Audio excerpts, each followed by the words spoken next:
I had a very loving, supportive network, particularly from, not to say just from my parents, but also from like my grandparents.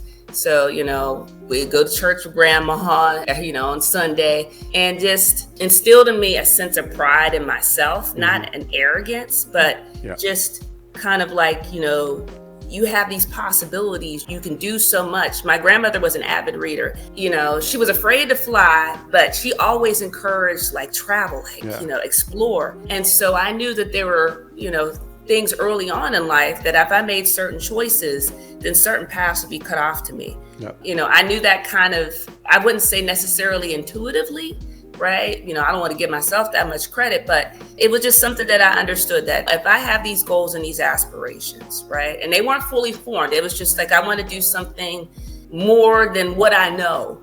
Then I would need to be a diligent student. I would need to stay out of trouble. I would need to participate in extracurricular activities. I would need to do things that were just positive and put me on the path. And again, I had teachers that would look out for me. One of my teachers, Miss Nesbitt in middle school, she was the one that saw the potential in me, and she, recommended that I tested to be in the gifted and talented program. And other teachers just along the way. So again, some of that definitely came from my family. Some of it. Hello. Thank you for joining us today. We are Two Docs Mind, and I'm Dr. C. And I'm Dr. J. And today we have a wonderful conversation with a wonderful leader that you all need to get to know. But first, I want you to like, comment, subscribe, so you can help us get to our 100K subscriber goal. Please like, comment, subscribe, share this channel. Here at this channel, we like to talk to people who are often overlooked and are not necessarily seen in our leadership realm. So you definitely need to check in on our content and see what we're talking about and see about these wonderful people we are interviewing. So let's go.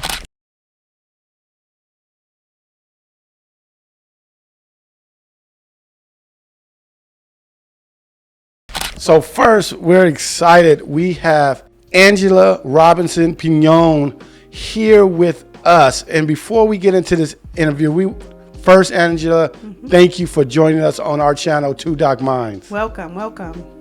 Thank you. We're excited to have you here today. And we don't want to give out all of our nuggets today because Angela has some great nuggets that she's going to share with you through this interview. But we just want to give a highlight on who you're dealing with. A really high-level elite professional in the public sector realm. Angela has over 20 years of public sector experience, and we're going to get into exactly what that is.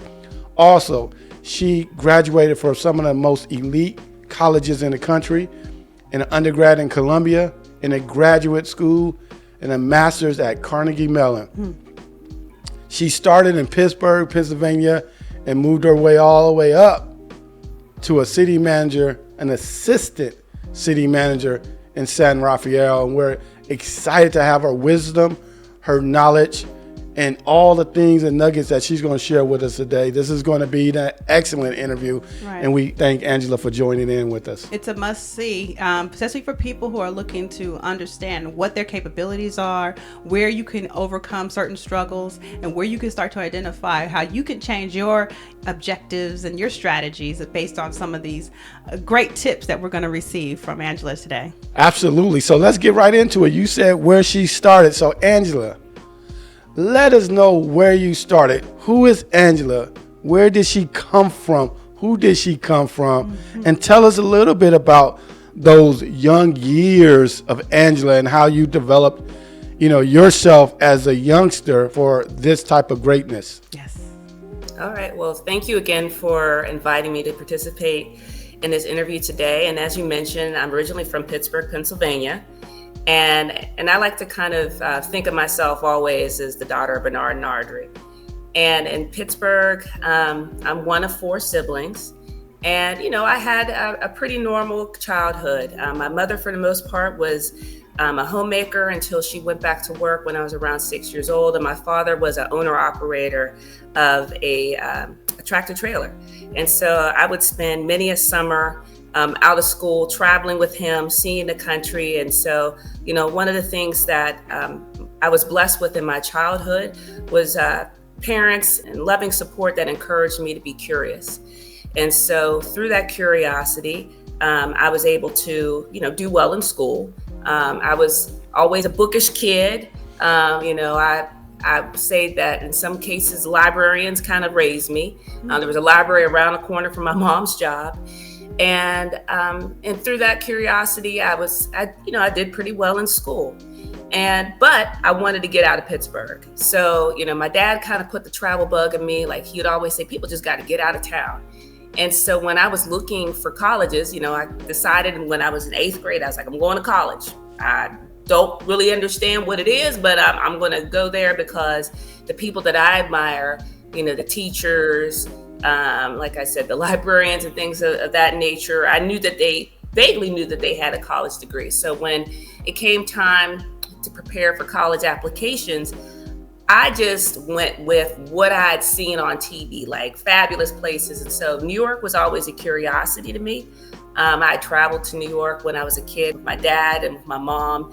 And it was just, I went by cities. I was like Atlanta. So I applied to schools in Atlanta, applied to schools in New York. And one of the things that I did in terms of my college application process, some of the younger folks that might be watching may not remember this, but you used to have to look at a telephone book. It was like the Peterson's Guide or the Princeton Guide, and they would organize it by state. They would organize it by major, and it was a telephone book. Literally, like people don't even know what a telephone book is. By GPA. But it was like 6 inches thick, and you would use that to research schools. And so I was like, okay, looking at the New York schools.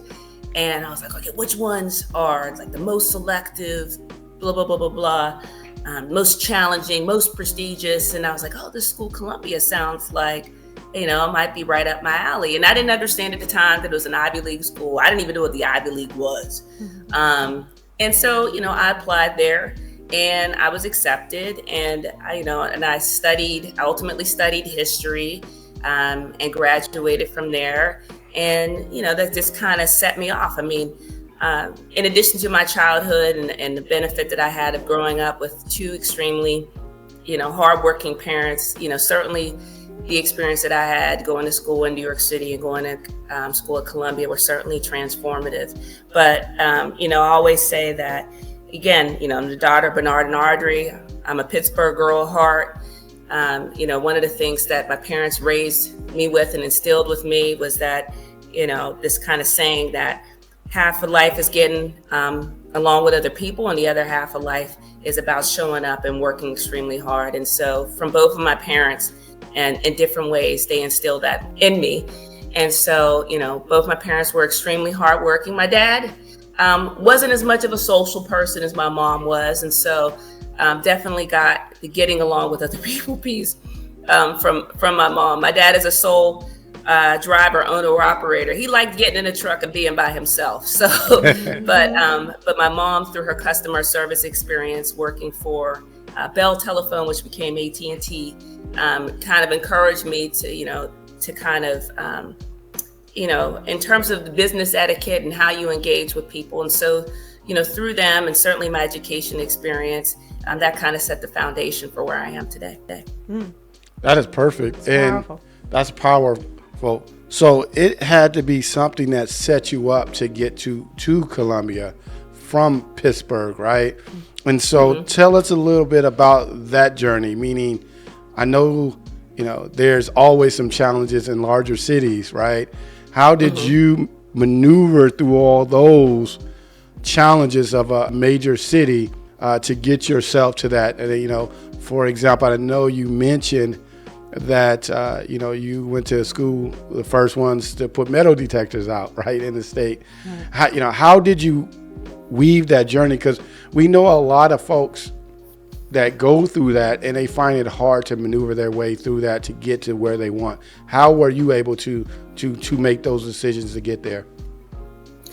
So I would say that, and this is no dig on anybody else, but, I had a very loving, supportive network, particularly from, not to say just from my parents, but also from my grandparents. So, we go to church with grandma and, on Sunday, and just instilled in me a sense of pride in myself, not an arrogance, but just kind of like, you have these possibilities. You can do so much. My grandmother was an avid reader. She was afraid to fly, but she always encouraged like travel, explore. And so I knew that there were, things early on in life that if I made certain choices, then certain paths would be cut off to me. Yep. I knew that kind of, I wouldn't say necessarily intuitively, right? I don't want to give myself that much credit, but it was just something that I understood, that if I have these goals and these aspirations, right? And they weren't fully formed. It was just like, I want to do something more than what I know, then I would need to be a diligent student. I would need to stay out of trouble. I would need to participate in extracurricular activities. I would need to do things that were just positive and put me on the path. And again, I had teachers that would look out for me. One of my teachers, Miss Nesbitt in middle school, she was the one that saw the potential in me, and she recommended that I be tested to be in a gifted and talented program. Yeah. And other teachers just along the way. So again, some of that definitely came from my family. Some of it, I don't know if it's grace, God, or whatever you want to call it, just came from within me. But I certainly had a lot of supportive people. As you mentioned, the school that I went to was pretty normal inner city high school. We did have some of the first metal detectors in the state. So when they closed down the old airport, they took the metal detectors from the airport. You put your backpack on a conveyor belt and you could go through. Because this was the 90s. This was like the crack era. There was shootings. It was a rough time. And, there were a lot of students who attended my school that were not fortunate, people whose lives went down different paths. But again, I knew that I wanted something. I didn't know what it was, but I knew I wanted something more than I saw. And I had people around me who again didn't dictate to me to what that was, but they encouraged me to be curious and to explore and to be focused and to go on this path to college. And through that, I was able to navigate through those challenging times that many cities experienced during that time frame, and to move forward. Mm-hmm. Yeah. Understanding that, especially going through that high school, we always say on this show, you are the 5 people you hang around, right? And if you hang around, you look at the 5 people that you're hanging around, you almost find a reflection of yourself. So going through metal detectors, dealing with some of the challenges of the 90s, right? Mm-hmm. In high school, how did you set yourself up? Did you have a group of friends that was in that gifted and talented program that you just stuck with? How did you maneuver through those tricks of high school and that pressure of high school? Mm-hmm. Right. My closest friends were other students in the gifted and talented program, but I had friends outside of it. So I participated in cheerleading, Black History Month celebrations, student government, so I was building my resume, so to speak, in high school. And so I did have friends that were outside of the program.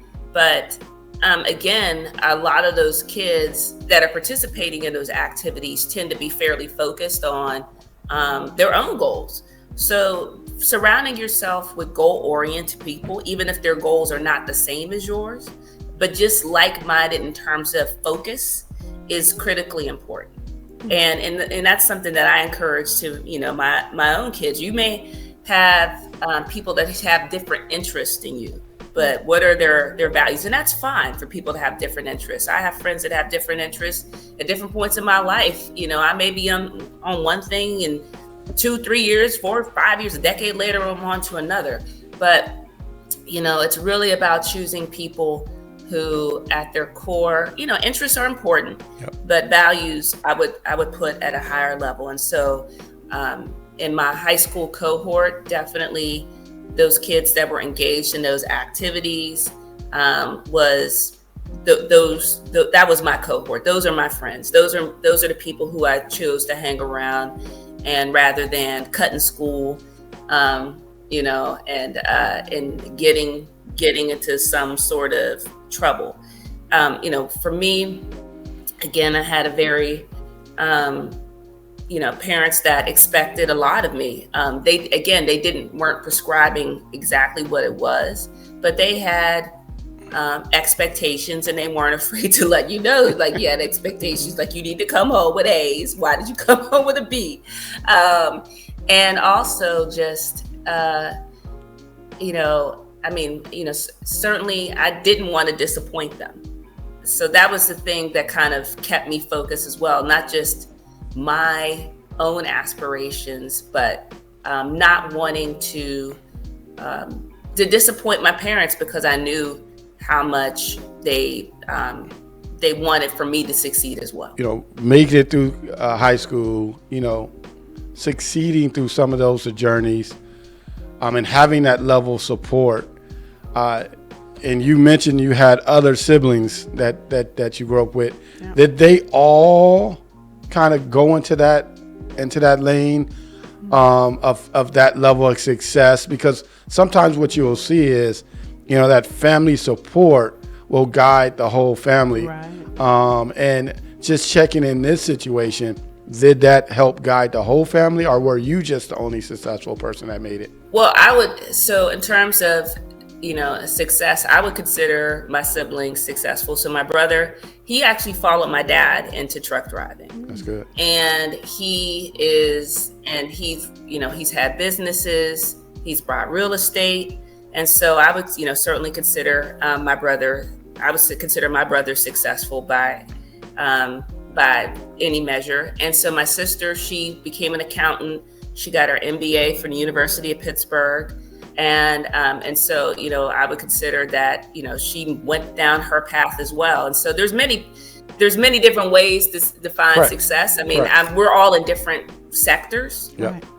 And I had another sibling who I mentioned when we did the pre-interview, passed away. He died when he was 4 years old. And so, but I would say amongst my siblings and I, we all were held to a standard of hard work and effort. And so, that bore itself out. Yeah. And that positive contribution, right, to society is what I'm hearing. That's excellent. Yeah, I absolutely agree with you.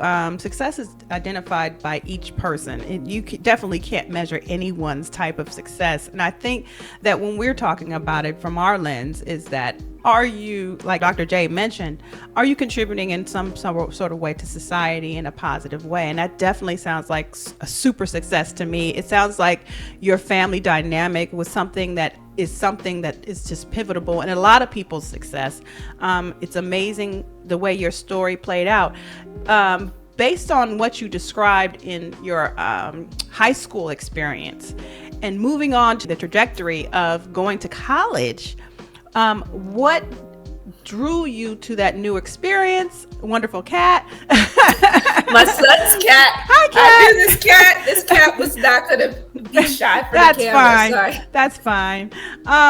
What do you think that change, that transition to college was like, in your new experience to this new college life, and you coming from the area that you're coming from, and the challenges of being in a high school and during that time? Can you please give us a look into what that was like going to college for the first time? It was, oh my goodness gracious. So it was one of those things, and I've had many moments in my life. It's like the thing that you want, you got, and it's like, what do you do with it? Yes. So I remember my mom dropped me off, and this is before, again, for folks that may be younger, this is before September 11th, when you could just walk somebody up to the gate. Exactly. So my mom dropped me off at school. She was flying back from LaGuardia, and I remember I walked her all the way down the jetway before she got on the plane, and I was crying. I was like, oh, and she's like, you wanted this, and it was just really, it was really heady for me. I mean, I certainly wouldn't compare myself to some sort of superlative athlete, but have you ever seen somebody win a championship and they just cry because it's just like, oh my gosh, I've achieved this thing, but then there's more. Like there's more that you need to do. So at first I was just kind of like, oh my gosh, I made it. Now what do I do? I'm in this city. I don't know anybody. Like, how am I going to navigate this experience? Because, really high school is intended, ideally intended to prepare you for the academic challenge of college, but there's nothing that prepares you as a young adult from that moment of, okay, now I'm alone, what do I do? And I need to create a new life, a new thing for me in this moment. Now, college is fairly protected, right? Because you're living in a dorm, got a meal plan, like you still have a schedule. So you're not completely, without structure or with boundaries, but it was still pretty heady. So, in terms of making a transition, I was fortunate, and this kind of lines up with a lot of people's experience, even my kids' experience as undergraduates. You meet a lot of people your first year, and, particularly in your dorm, particularly on your floor, just because everybody's going through that same experience at that time. And so it becomes kind of a bonding experience. Like, I'm homesick, you're homesick, this class is hard. I don't get along with my roommate. I love my roommate. Like, and so, and through that kind of experience, good, bad, or indifferent, I don't know if it's necessarily planned, you kind of gradually learn, at least for me, how to find my way. And, it was a challenge. I came from a school that, even though I was in this gifted and talented program, Columbia was elite then, was elite 200 years before that, and it's still elite today. And so the rigor and the type of students and the schools that they attend with the resources they have was just as intense then as it is now. And so you're going to school with kids that have attended the most elite of elite institutions, that have had private tutors, educational consultants, the whole nine, to kind of prepare them and support them in this environment. And, my parents both graduated high school, and, and they supported me and encouraged me to go to college. But, I wasn't coming to school with no private tutors. So, or anybody to kind of, help me along or write my papers for me. So that was, a thing that I just kind of had to accept, that, even though I'm not coming necessarily with these assets and resources that other students have, I earned the right to be there. I had the grades, I had the SAT scores, I had the extracurricular activities. And so at a foundational level, I deserve to be there with those other students. However, how I need to approach or how I need to manage my academics may be different, because I'm not coming with that background of preparation that they have. Like, many kids, at least in my school, they would make you read like the Iliad or the Odyssey, and some of these kids have read it in Greek or Latin. And I'm like, that wasn't a book about high school. That wasn't a book about high school. Neither in Greek nor in Latin, or in English. So, just coming to accept that there are going to be people that are going to come to a situation with you in life, that you're going to come across, that have resources, that have networks, that have all of these, social capital, whatever it is you want to call it. But at the end of the day, you bring something to the table as well, whether it be through your hard work, whether it be through your values, whether it be through your emotional intelligence, whether it be through your skills, through your experience. And so I had to understand that, even though I was coming without those things, that I wasn't coming necessarily without anything. And so how could I build on the skills and the assets that I do have to kind of navigate that situation as best I could? Wow. Yeah, and when you're looking at Pittsburgh, Pennsylvania, right, blue collar town, hard working folks, and then you go to New York City, right? That had to be you're going from a town with 600,000 people to a town with 10 million people, right? and, all the cars, subway, getting around through New York. How was that transition just into, you're coming from an environment, like you mentioned, that had, metal detectors from the airport, and you're going into prestigious hallways that's named after prestigious people. It had showed some level of grit and determination, like you said, and hard work to get there. Yeah. How did that transition help you as well and develop who you are today? Mm-hmm. So I come off as very smiley and very bubbly at times. Mm-hmm. And sometimes I come off as a little quiet, but I'm also a little stubborn as well. And so when I went off to school, my as I mentioned to you, my dad was a long haul truck driver. Mm-hmm. He's an owner operator. So one of the routes he would do would go to Brooklyn. Like he would pick up Italian, Greek food and bring it back to Pittsburgh to Italian and Greek grocers in Pittsburgh. And my brother at one point had driven with my dad before he drove for a major grocery chain in Pittsburgh. And so my dad told me, right, I'm the youngest, his little girl going to New York City. And he said, and hopefully no New Yorkers are watching your show. Mm-hmm. He said, this is the worst decision you've ever made in your life, going to New York City. He wanted me to go to Vassar, which was in upstate New York, away from everything. He was like, Vassar, it's like up in the, in the mountains. And he wanted me to go to Vassar. I'd have gotten accepted there, it's like a train ride away from New York City. And my brother wanted me to go to Vassar as well. And so my dad told me they should burn the whole city down and start all over again. I can't believe my daughter's going to New York City. I drove there all them years. This is just ridiculous. And I can't remember if it was my dad or my brother. They told me I would be dead in a year. Oh. so they told, that was harsh. And my brother, my brother drove my stuff up from Pittsburgh, right? Because he wanted to help me move me into the dorm. Mm-hmm. He brought a baseball bat with him. Smart. And this is New York in the 90s too. This is before the cleaning up the Times Square. Correct. It wasn't the New York that you see today. Like New York back New Jack City, 70s, New York. 80s, was seedy.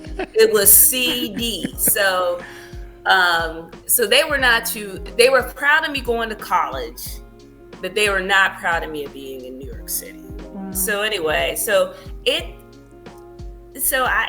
just kind of said, I'm going to do this. Like, just being aware of my surroundings, not going out, crazy late at night. If you're going to go out, being in a group, not taking, any sort of strange substances or things like that. So, as people say now, you have your head on a swivel. Yeah. And I was very conscious of where I was. And so, but New York City, at least for the most part, even then during the day, was pretty safe. I mean, streets are crowded, people are everywhere.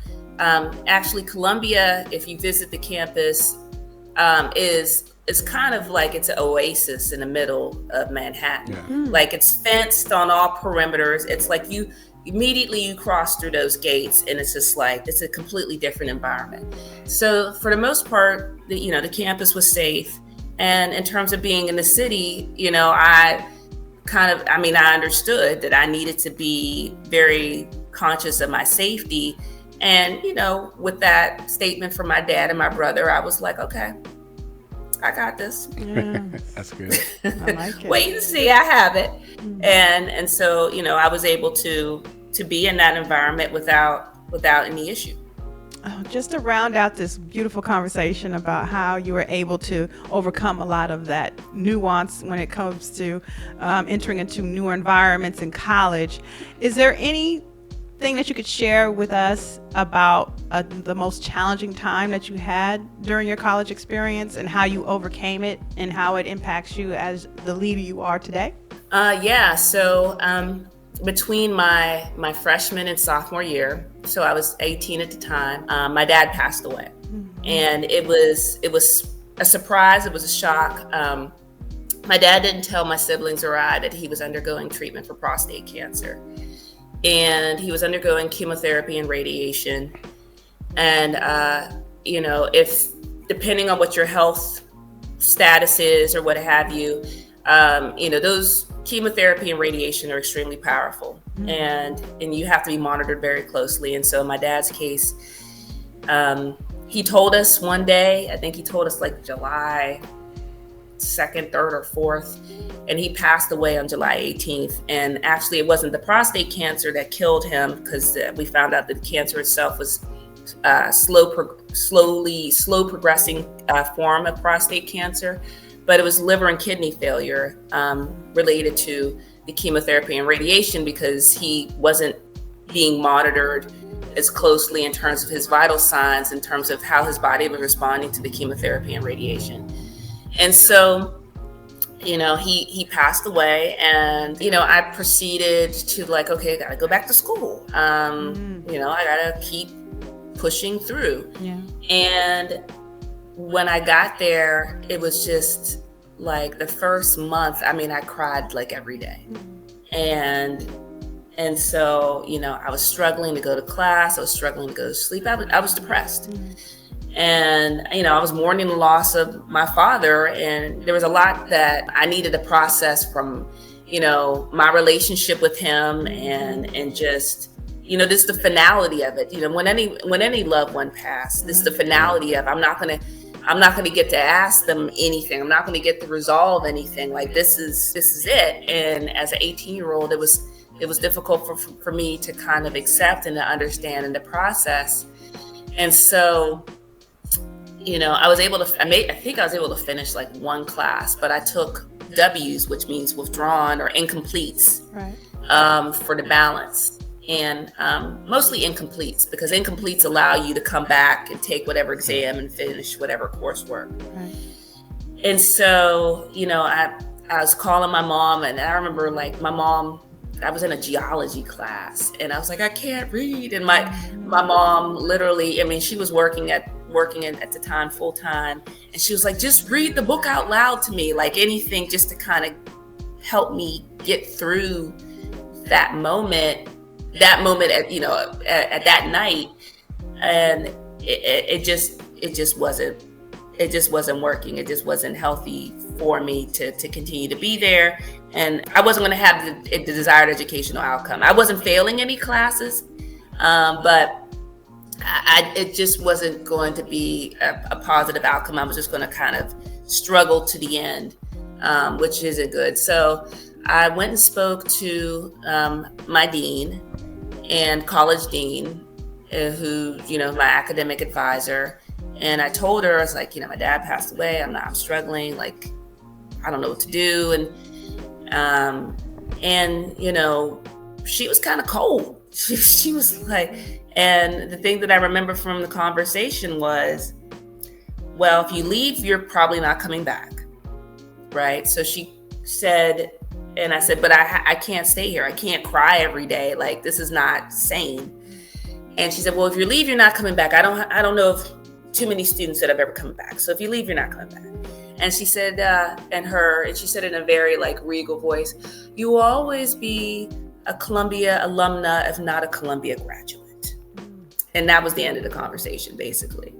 So I went to my telephone, like, didn't have cell phones back in the day, but people did, but that was for rich people. And I told my mom, I was like, Mom, the dean said that, if I leave, I'm not coming back, and I'm Columbia alumna, but not a Columbia graduate. And my mom said, what?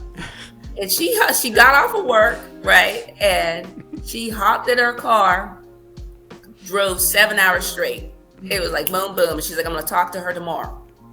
And she showed up, and she must have put the fear of God in that dean, because she said, what did you say to my daughter? Right? Like, how dare you assume what her life's outcome is going to be? Like, you do understand she just lost her father, right? Yeah. And this is not an abnormal response for someone to be in a state of grief. Right. And so I went back home. I had an internship through a program called Inroads, which is still somewhat active, but not as big as it was in like the 80s and the 90s. I had an internship at an engineering firm, and I had a positive experience. And they said, the next semester you can work for us as an intern. Wow. And so I was like, thank you. And I went back to Pittsburgh. I worked the internship there, had a wonderful experience. And then, but through that positive experience with the internship, kind of like recharging my spirit and recharging me, period. I made a commitment that, okay, this dean said this to me, but she doesn't know me. And I came in August 1993. I'm leaving May 1997. I'm leaving with my class, no matter what. So I came back to Columbia, and actually the firm had offered me, and this is maybe not the best decision, but I'll share it anyway.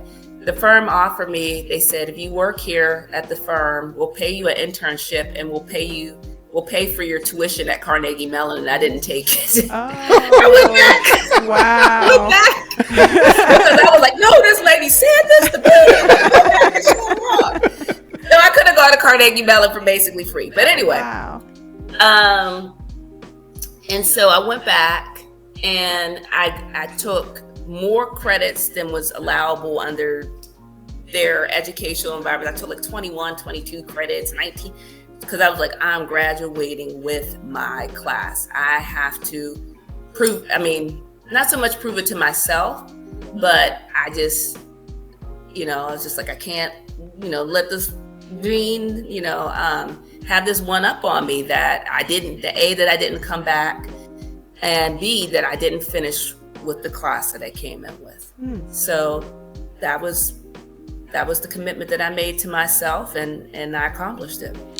And going through that experience, and sorry to hear about that, I know that had to be a tough time.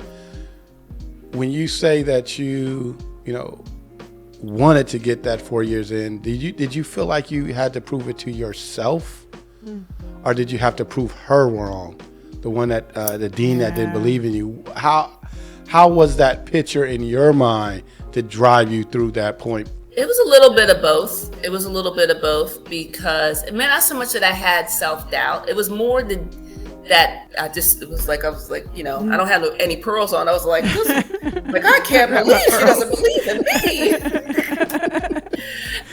I'm from Pittsburgh.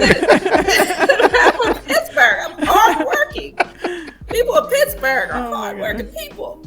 So it was a little bit of that like, yes, but I knew I could do it. It was just, I didn't have any doubt that I could do it, but it still was something to prove to myself. It was like an accomplishment that I just set for myself, and I just, no matter what, I'm just going to do it. And there are moments where I'm like, man, this is a lot of classes.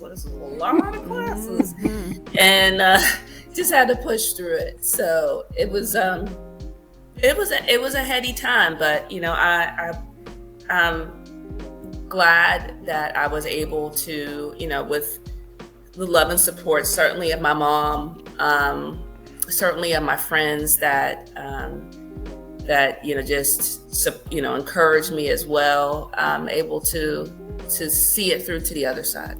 If there is somebody that you could speak to right now that's going through that similar challenge, and how you have to make those hard decisions in the moment and to continue on and focus on what you're trying to achieve, what could you tell that person to navigate through those tough times and take note of what the ultimate goal is in that moment? So, boy, there's so much. There's so much. In the moment, to understand, and it's hard, right? So nothing that I'm going to say is going to be easy. Right. And some of it may be, it's not going to be easy. Right. So just accepting that, or appreciating, right? Because acceptance is a hard thing to come by, but appreciating that what you're going through is not easy, but it will pass. Right.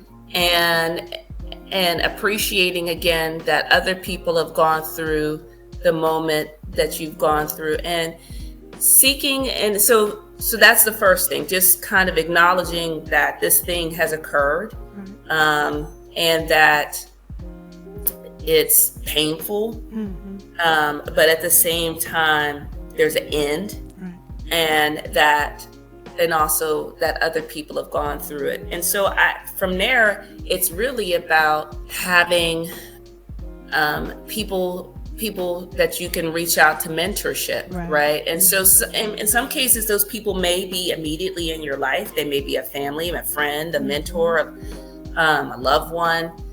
But, also, through reading, through, counsel can come in a lot of different ways and forms. Absolutely. And it can come through literature, it can come through, things, it can come through religion, it can come through spiritual practice, but just looking for those things that can help you move through the process to acceptance is certainly critical. And so for me, as I said, I had the benefit of family member, but, most people have someone in their life, and I'm not saying that there aren't people that don't have challenging interpersonal situations, but usually we have at least one person who shows up and it cares. And so certainly reaching out to them for support and just seeking, and it may require you to seek some knowledge on your own again, whether it be through literature, it could be therapy, mental health, it could be in the form of therapy, it could be, like I said, religious, spiritual practice. I mean, there's there's many paths to getting through loss. There's many paths through getting through challenge. What I'm just trying to communicate to your audience is just all, trying to name them. Right. And at different points in my life, it's been about a spiritual practice. It's been about friendship. It's been about reading book. It's been about all of these different things to kind of get me through the moment of loss or fear or doubt. And again, it's not always easy to come by to accept, but just to understand that this moment of challenge is not permanent. It's not permanent, and just trying to focus on what you could learn from it. So Absolutely. Those are some of the things that, at least in that time period when my dad passed away, that I drew upon, and some of those things I've drawn upon later in life as well. So Angela, you went through, some emotional time as you went through your career at Columbia, and experiencing, doubt, a new transition, meeting new people, but it sounds like you were headstrong and got through it. So now it's 97, right? Angela graduated with her class and met that goal. What was next? What was that next goal for Angela? So one of the things, the spring before I graduated, or perhaps fall before I graduated, I was on campus, and on a bulletin board there was a poster for this program called Mississippi Teacher Corps, which is very similar to Teach for America. The primary difference being that at the time was operated by the Mississippi Department of Education. And so, as I mentioned, there's a lot of people in my life that poured into me, that believed in me and supported me. And so, I mentioned teachers, librarians, rec center directors, Port Authority Transit, that's the Pittsburgh bus line, just people out in the community that just supported me. And so I didn't know at the time exactly what I wanted to do career-wise. So I graduated with a degree in history, and I was like, okay, maybe I'll go to law school, and like, maybe I'll do this, maybe I'll do that.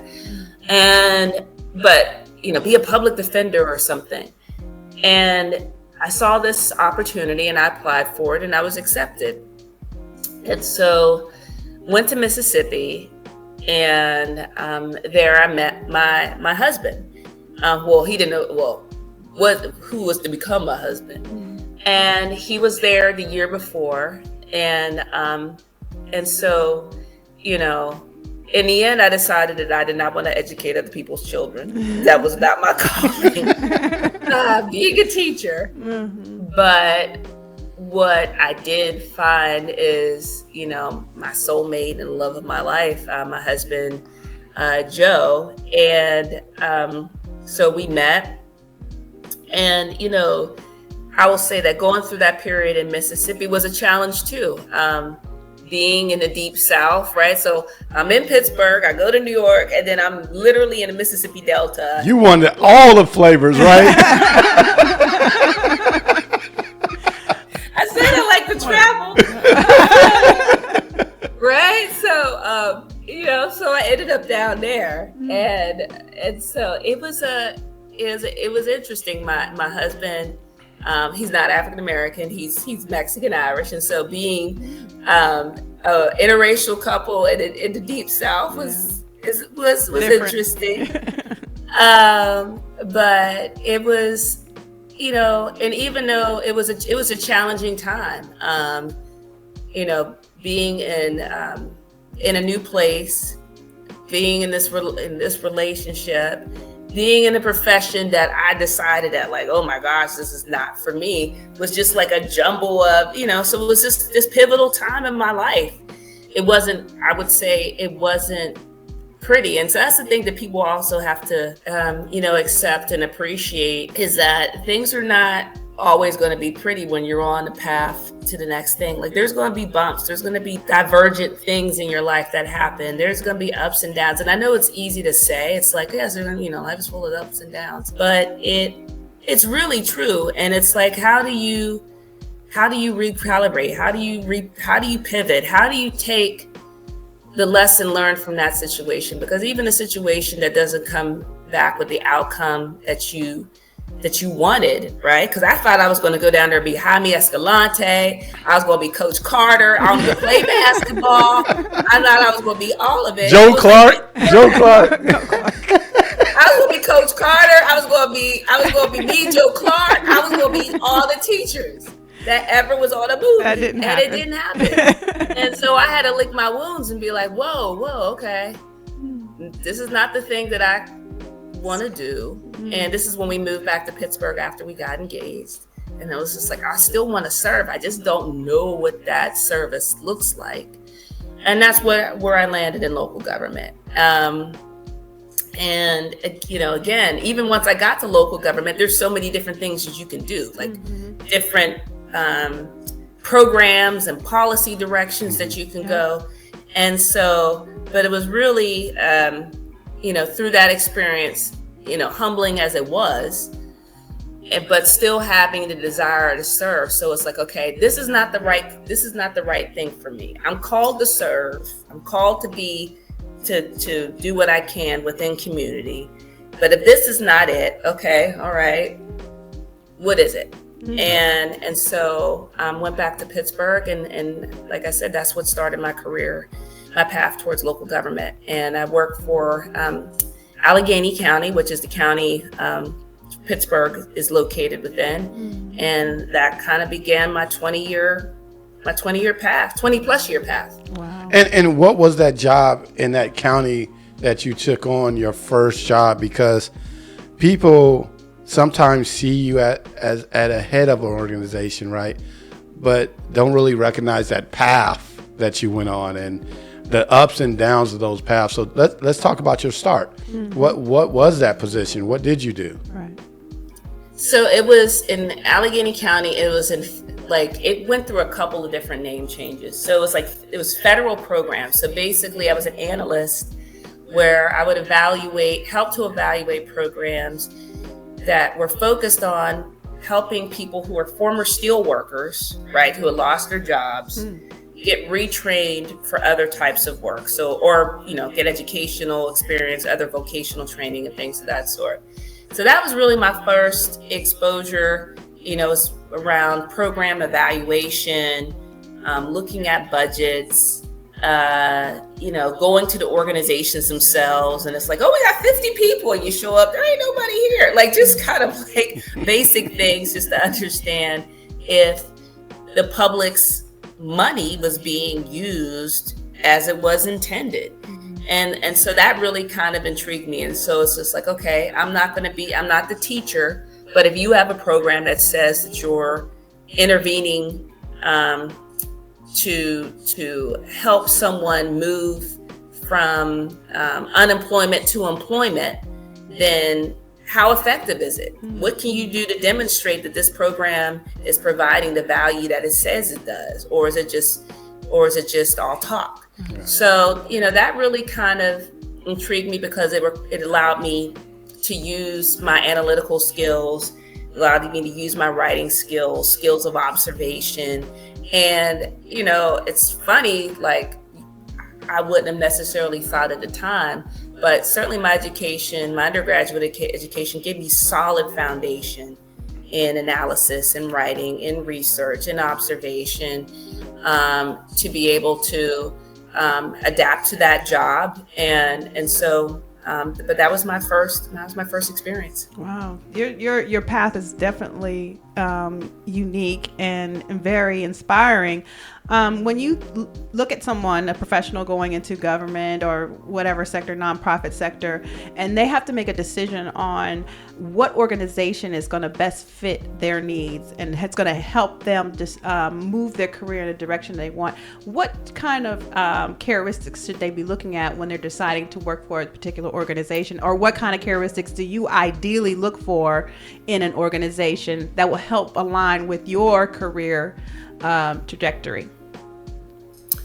So, I certainly look at mission, right? So there has to be a mission alignment. So any organization that I would, if I'm looking to work at a nonprofit, and I briefly did, so all my experience has nonprofit or government. I'm sorry.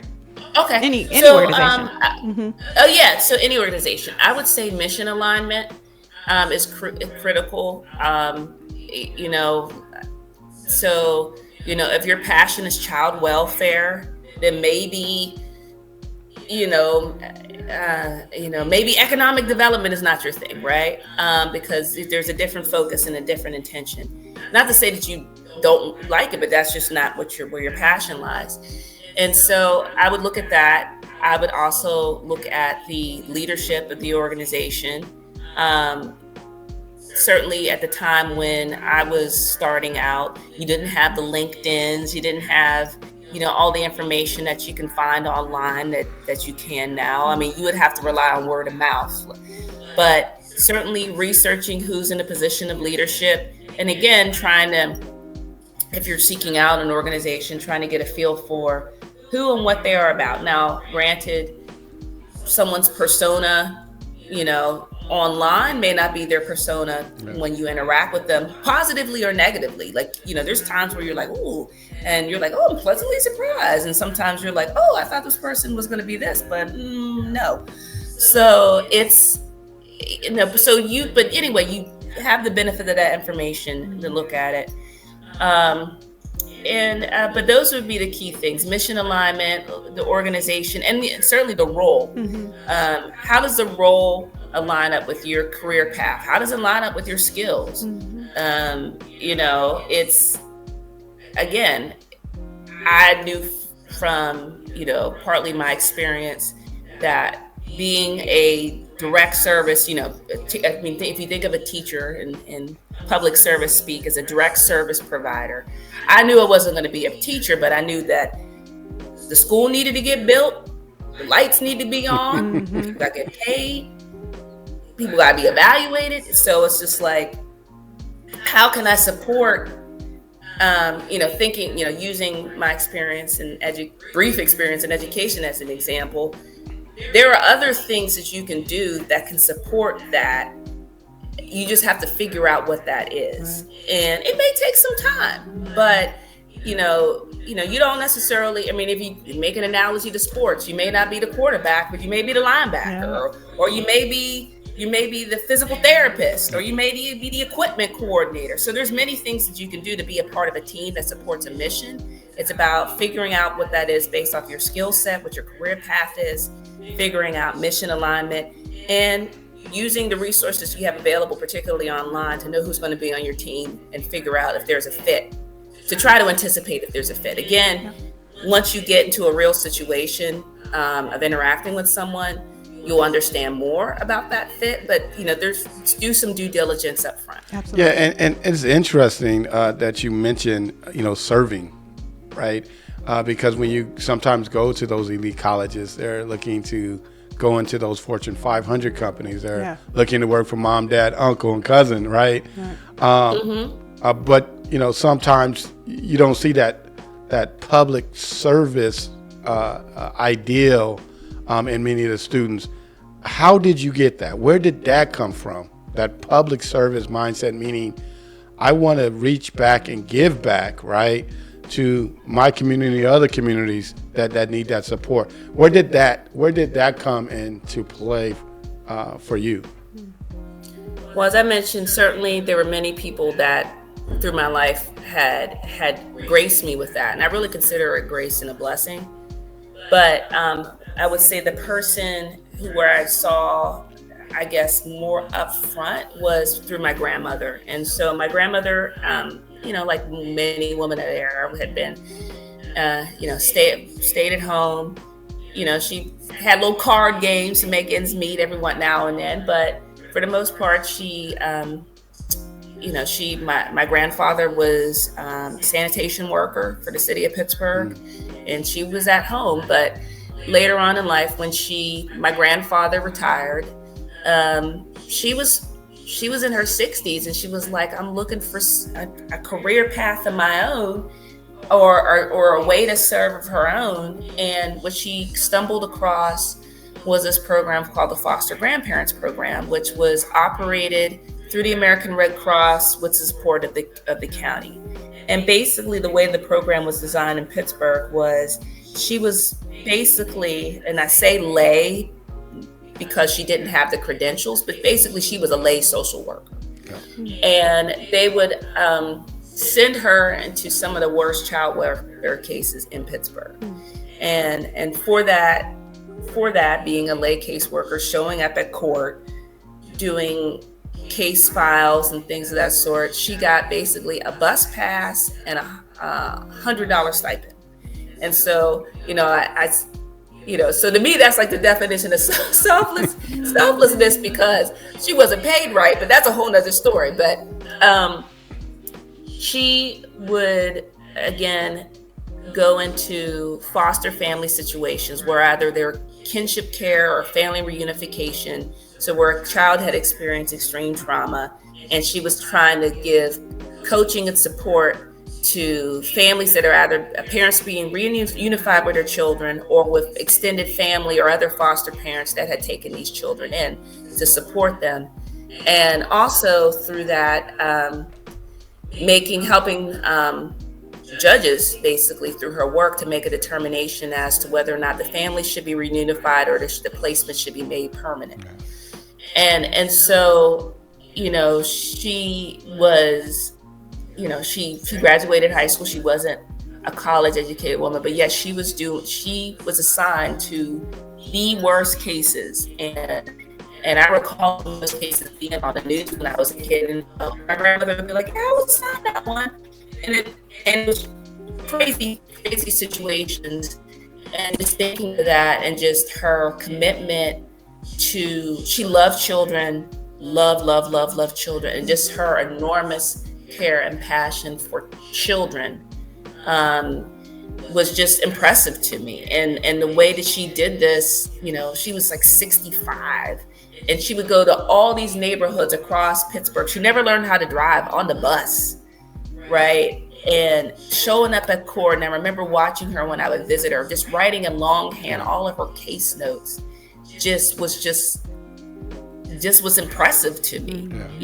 She was an impressive woman. And when she passed, all of these families, because they called her grandma too, came to her funeral, and it was like, kids were like, I'm getting emotional about it.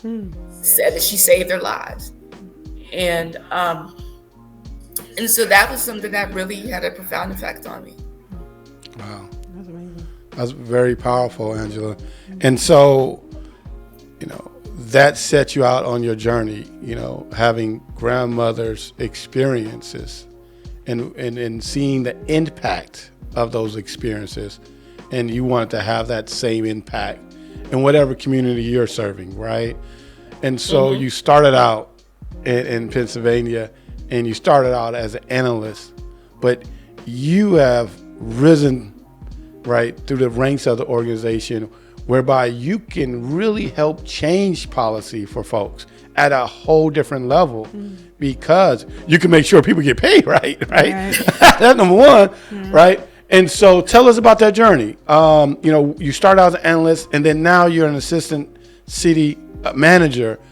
How did you make that journey? And two, I want you to tell us that a few challenges, right? Because there's no easy linear journey, right? Those journeys goes up and down, and there's trials and tribulations. But again, when you stay focused on where you want to be, right, you get to where you want to go. So talk to us about that journey for you. Well, there's a lot. And so, I worked in Pittsburgh for a bunch of years, and I got my, my master's at Carnegie Mellon. So eventually made my way back. And so after that, while I was in school at Carnegie Mellon, I was pregnant with our first son, Joseph. And during that period, did a little bit of public sector worked for a school district. But after my husband graduated from Penn State, we moved to Oakland, California. And that's really where the bulk of my public sector career comes from, is working in California. And again, started out with analyst roles. So one of the things I would say is a challenge, particularly for people that are interested in the public sector, is the hiring process in the public sector takes a long time. And it's very easy to get discouraged, particularly as a person who's starting out, to get about your prospects of being hired. So it took me 2 years to get the job with the city of Oakland. I was on the list, like the list was about to expire. And so I started again as an analyst and worked in human services. And so I would say the challenge that you face in any organization is when you're new, right? Learning the organization process, the culture, the people, all those things takes time. There's many pitfalls that you can experience. And and even when you are navigating within an organization, each department, each program could have its own culture. And so I would say for anyone, I would say at a minimum, it takes a year or two. People would say 2 or 3 or even so, but it takes more than a year to gain competency. And during that first year, you make a lot of mistakes. But I would say that the thing that is most important is your persistence and you're willing to accept feedback. So and I'm not saying that all supervisors are great, all supervisors have positive intentions, any of those things, but your ability to pivot from when you had a setback is critical, as well as your ability to take feedback. One of the things that, most supervisors are looking for, even the bad ones, are people that are coachable. So how you take that in is critical. In terms of setbacks, there's projects that I worked on where, I don't want to try not to go into too many details, but I was working on the ordinance and I'd taken over the project. This is when I transitioned to working for the County of Alameda. So I'm working for a number of years. I worked in the human services, community services realm, and then I switched to land use planning. And I was working on the ordinance that I didn't ask the right questions in terms of receiving a handoff. The person had left the organization. They're like, "Here, Angela, work on this ordinance." And I'm like, "Sure, I'm going to type away and work on this ordinance." I didn't know what the right questions were to ask in terms of what is the status of this project, who's been communicated with about this project. I didn't know the questions to ask. I just wanted to be an eager employee. And so I took it on.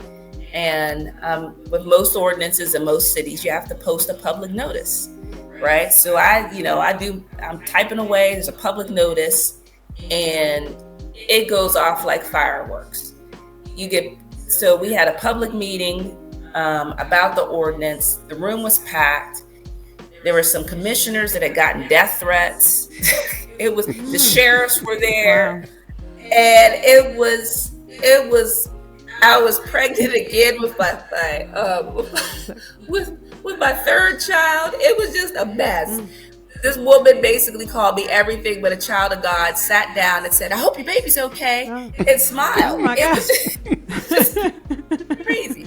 So I would say that particularly, if you work in a project-based environment and you're receiving a project and the person, even if the person is no longer there, ideally the person's there, you can ask them a lot of questions. But do your due diligence when you receive any project, whether it's new or it's something that you're taking off from someone else, so that you understand either what the expectations are in terms of your supervisor, what the status is, again, who's been communicated. So so that you don't end up in a situation where you got community members like with pitchforks, or that you're able to meet the expectations of your supervisor. So I would say, again, that was probably one of the more exciting episodes in my career. But it taught me a lot. In that situation, we kind of re-engaged the community on a process to get feedback that wasn't done previously. And it took 2 years, but in the end of the day, the ordinance got passed unanimously. And with some minor changes. The changes actually were fairly minor, but nonetheless, it was a huge learning process. Yeah. So, if you're reflecting back on all this wonderful stories that you're sharing with us, if you look back at these beautiful women that have inspired you in your life, like your grandmother and your mother, and you look at yourself now transitioning, and can look back at the moments where you were becoming a mother and the mother that you've envisioned based on the exposure that you've had. How do you take that all into account when you're trying to, build your career and become that career-driven person that you're looking to be, and manage and balance your life? I'm not perfect at it. It is a work in progress. So my husband and I, we have 4 sons, ranging in age from 22 to 15, and it's one of the things we try to do is we definitely are a tag team. We're also blessed that my mom, a little over a decade ago, she got tired of the Pittsburgh winter, and so she just wanted to age in place with asked basically to age in place with us while she was able to provide support to us where our kids were still fairly young. So it's very much it's a family affair. We tag team quite a bit. But the work-life balance is tough. I mean, sometimes there's deadlines. I've apologized many times. You show up late to a baseball game and somebody's like, your kid just hit a home run and you didn't see it, and you feel like low. And but it's a challenge, and you do the best you can. I mean, what I do in terms of my work is certainly a passion to serve, but it's also wanting to create opportunities and set some example for my kids, and they understand that. I mean, I've taken them to community meetings. I've taken them to community meetings where they've gotten to see the public process take place, but it's not perfect. I would say having a partner that understands and appreciates the goals that you have, and you vice versa, is critical. One of the things that my husband and I, before we got married, we talked about were our aspirations, in terms of having a family, what our values were. And we kind of understood that there would be periods where he's leaning in, and there's periods where I'm leaning in, and we were, and we support each other in that. But it's not perfect. There's moments where, my kids are like, you're late again, or Mom, Dad, that we do the best that we can. And we always try to, as a family, it's important that we know that we all care about each other and we love each other unconditionally. And so the time doesn't always line up. The time ain't always perfect, but it's about showing up as much as we can and showing up with much love and care as we can. And that's what we try to do as a family. That's perfect. So Angela now is an assistant city manager at San Rafael, and congratulations on that. But I know that's not the end of the road for Angela, and that's not to knock saying that Angela is looking to leave or anything, but Angela has dreams and aspirations, right? What is next, right, for Angela? 5 years, 10 years out, where do you have to be? Because it sounds like through your journey that you always set goals, right?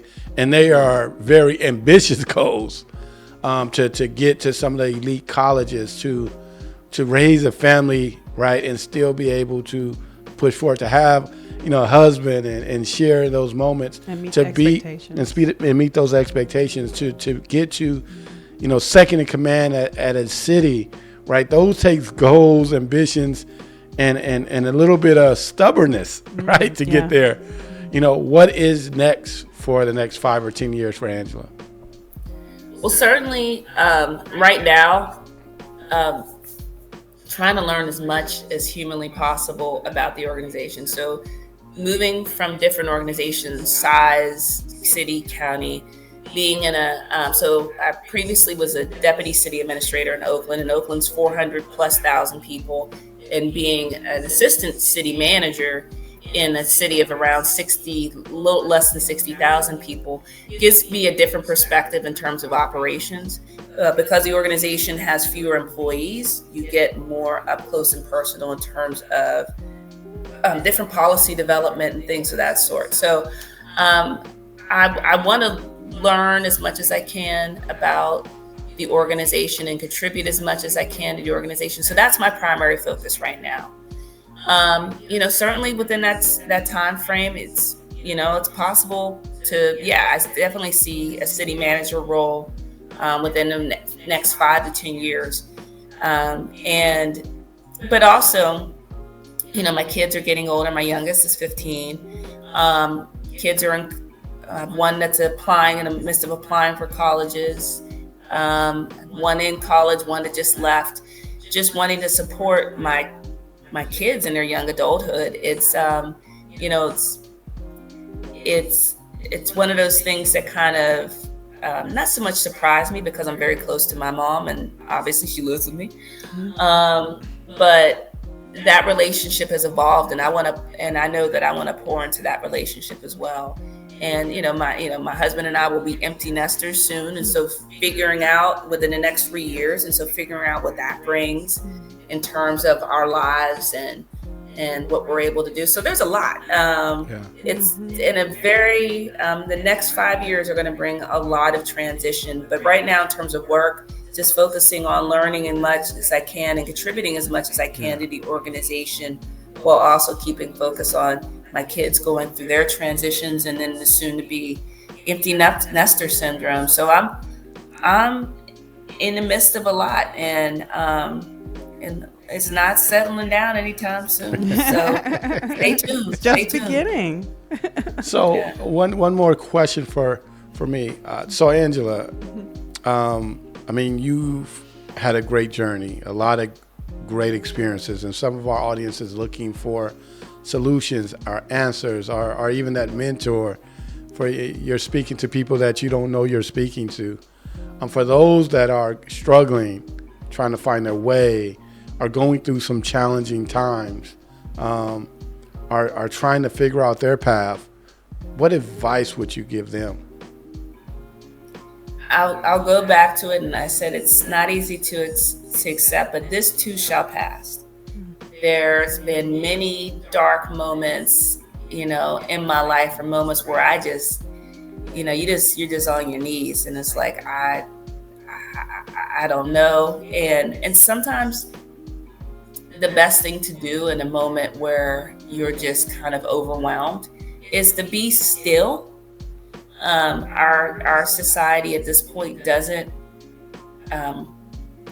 in all ways, promote stillness, and to just be still for a moment, and again, to seek out people, things that fill you up in a positive way.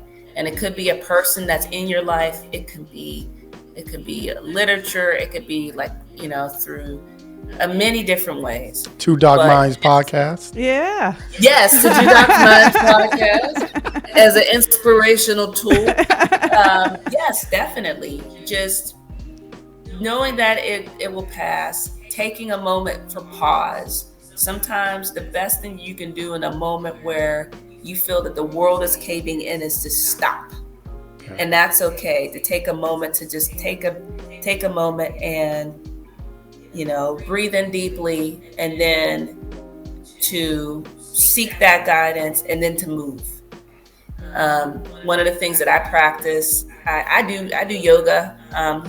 I try to meditate as a way of seeking some calm, as a way to kind of moderate, through the week, because things are not always perfect. Right. It's but knowing that it will pass, and trying to learn, and I don't do this perfectly by any stretch of the imagination, and so there's a reason why they call these techniques practice, is because they take practice. Yes. They're not always intuitive. Yes. They require work. They require a certain amount of effort. But getting a practice in your life where you listen to Two Doc Minds, or you meditate, or you pray, or you have a gratitude journal, or you go to therapy, or you have a friends group, or whatever that is. But just having a practice that helps. But then when you're in the moment, knowing that it will pass, and taking a moment to stop and pause, and before acting and seeking out those resources, any of those resources that I mentioned for assistance and support. Absolutely. What we like to do on our podcast with most of our guests is ask them, what is your thoughts, or what are your thoughts on if leaders are born or developed? They are not born, at least in my way of thinking. They're not born. They're developed. I mean, it's about how you. It's about, again, it's about having a desire to serve. I mean, leaders in all different realms and walk of life. There's a book. There's a book that I read a long time ago, but it's called Leaders Eat Last. And it's from a military perspective, but nonetheless, it was just a book on leadership. And so having a desire to serve, and that's something that may develop over time. Your skills of mentorship, your skills in coaching, these are all things that could be developed, and people can show up to lead in many different ways. I don't have a narrow idea of what leadership looks like. People think of leader as the president, the city manager, or what have you. You can lead in your home, you can lead in your community, you can lead in your small your small work group.